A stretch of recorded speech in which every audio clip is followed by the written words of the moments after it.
जय हिंद। मैं हूँ केडी और आप देख रहे हैं मेरा यूट्यूब चैनल केडी ज्ञान दिल से। दोस्तों, जिस बात का डर था वही हुआ। अभी कीव पे जैसे कि आपको पता ही है हमले हो चुके हैं। रशिया ने बहुत ज़बरदस्त हमले किए हैं यूक्रेन की राजधानी कीव पर। तो कहानी कुछ बहुत दिनों से आपको पता ही चल रही है वार की। बट 7 अक्टूबर को पुतिन का बर्थडे मनता है और 8 को उनके जो ड्रीम प्रोजेक्ट थे, जो कि वो ब्रिज था जो कि क्रीमिया को जोड़ता था रशिया से, फिनलैंड से, तो उस पे कीव ने बम लगा करके ट्रक से हमला किया और वो पुल को गिरा दिया। क्रीमिया वही पार्ट है जिस पे कि रूस ने 2015 में कब्जा किया था और 2018 में उसने वो ब्रिज बनाया था यूरोप से जोड़ने के लिए क्रीमिया को। तो ये पुतिन का ड्रीम प्रोजेक्ट था और जब ये पुल खुला था तो पुतिन खुद इस पर ट्रक लेकर के इसे क्रॉस किया था उन्होंने। तो सोचिए उनका कितना लगाव था इससे। तो इस पे जैसे हमला होता है तो सभी को डर था कि कुछ ना कुछ रिएक्शन ज़बरदस्त रशिया का आने वाला है।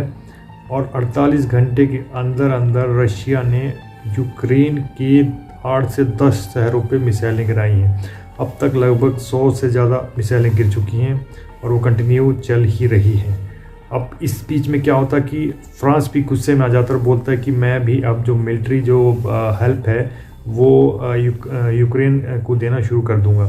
देखते हैं कैसे कैसे और कंट्रियां भी इसमें आकर के जुड़ती हैं या किस तरफ ये चलती है, ये देखने वाली बात है। और रशिया के तेवर आप इसी से आइडिया लगा लीजिए कि यूएन में उसके खिलाफ मीटिंग होने वाली है, उससे पहले रशिया ने हरकत की है। तो रशिया के जो व्लादिमीर पुतिन है वो जो बोलते हैं वो करते हैं, जो वो नहीं बोलते वो डेफिनेटली करते हैं। तो वो एक राउडी राठौरी हैं।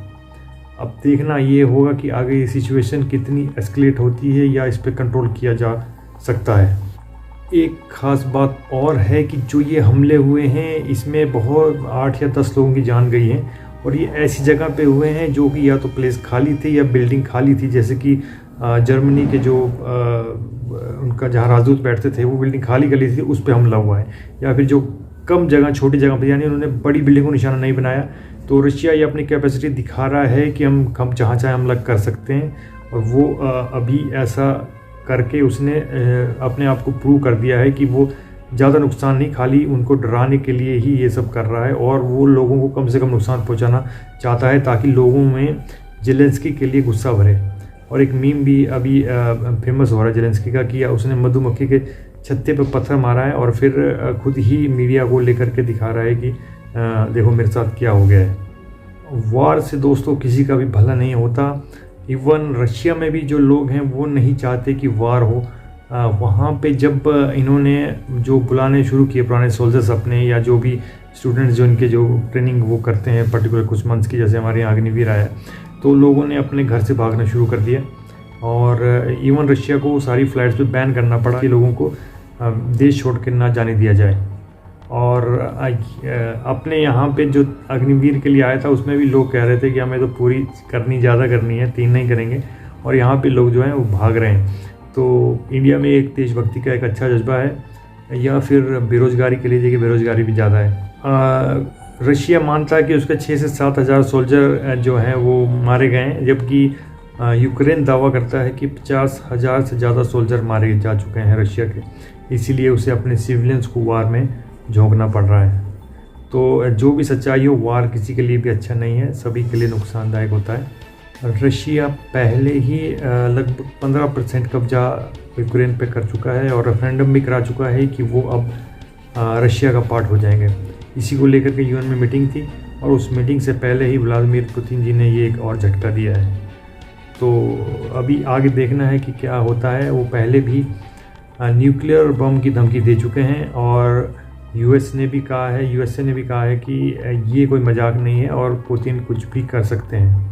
और उन्होंने वार्निंग भी दी है पुतिन को, डोंट ऐसा मत करना, अदरवाइज़ हमें भी कुछ एक्शन लेना पड़ेगा। तो देखते हैं आगे ये किस दिशा में चलता है। और इंडिया का वही एज़ यूजुअल स्टैंड है कि हमें वॉर से नहीं, बातचीत से काम करना है। हम डीपली कंसर्न हैं और वही सब जो भी अपना स्टैंड अपना इंडिया वो साथ लेके चल रहा है, वही सेम स्टैंड उसका इंडिया का अभी भी रहेगा। अब आगे देखना है कि इसमें कौन कौन सी कंट्री कूद पड़ती है या फिर ये कहीं न्यूक्लियर वॉर की तरफ ना बढ़ जाए, जबकि एलोन मस्क पहले भी आगाह कर चुके हैं कि ये न्यूक्लियर वॉर की तरफ बढ़ रहे हैं। तो आगे देखना होगा कि ये किस दिशा में चलते हैं। और रशिया का आलम ये देख लीजिए कि हैंडीकैप लोगों को भी उन्होंने लेटर भेजा है ज्वाइनिंग के लिए। तो पुतिन जी के ऊपर भी एक पूरा युद्ध का जो है वो सवार है इस समय घोड़ा। और जो जेलेंस्की हैं उनकी भी अपनी ईगो है, वो नहीं कभी हार नहीं मानना चाहते हैं। तो इन दो लोगों के ईगो के बीच में जो है वो पता नहीं कितने लोग मारे जा चुके हैं और मारे भी जाएंगे आगे भी, अगर ये लोग नहीं इसको किसी बातचीत के मुद्दे तक नहीं ला पाए। तो देखना होगा कि आगे किस दिशा में चलता है। हाँ, बहुत सी कंट्री इंडिया से काफ़ी रिक्वेस्ट कर रहे हैं कि आप ही हैं जो इन दोनों के साथ सही रिलेशन में हैं और आप इन दोनों को ही किसी टेबल पे ला सकते हैं। तो आगे देखना होगा कि ये जो युद्ध है वो किस दिशा में चलता है। तो ये था आज का ज्ञान। अगर आपने अब तक मेरा चैनल सब्सक्राइब नहीं किया तो प्लीज़ सब्सक्राइब कीजिए, देखते रहिए केडी ज्ञान दिल से। जय हिंद, जय भारत।